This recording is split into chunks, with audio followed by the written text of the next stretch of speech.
Hello Salman. হ্যাঁ বল। কই তুই? এই তো বাসায় আছি। পুকুরবার চলে আস। আচ্ছা ঠিক আছে, আসতেছি। কিরে দোস্ত, কেমন আছিস? তো ভালো আছি, তুই কেমন আছিস? এই তো আছি আলহামদুলিল্লাহ। ভাবতেছি পুরাতন রাজবাড়িতে যাব। পুরাতন রাজবাড়িতে যাবি? হ্যাঁ। তুই জানিস না ওইখানে কি হয়েছে? তাতে কি হয়েছে? আচ্ছা যাবি? আচ্ছা জোনাইতে একটা ফোন দে। হ্যাঁ হ্যাঁ দে।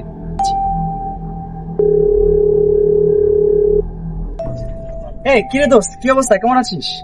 তো ভালো আছি, তুই কেমন আছিস? এই তো আছি আলহামদুলিল্লাহ, ভালো আছি। ওকে।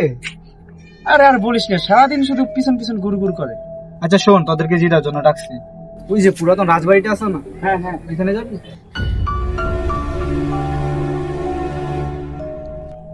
তুমি জানো না ওইখানে কি হয়েছে? হ্যাঁ বেটা, তো কি হয়েছে? কিরে, তাহলে তোরা সত্যিই যাবি? হ্যাঁ অবশ্যই যাবো। ঠিক আছে চল।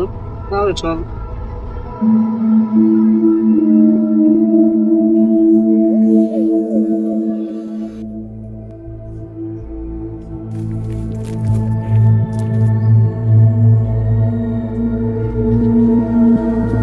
ভাই আমরা কি ওইখানে যাওয়া ঠিক হইব? বেটা ভয় পাচ্ছিস কেন? আমরা তো সবাই যাচ্ছি। আমার কিন্তু ভাই ভয় লাগতেছে।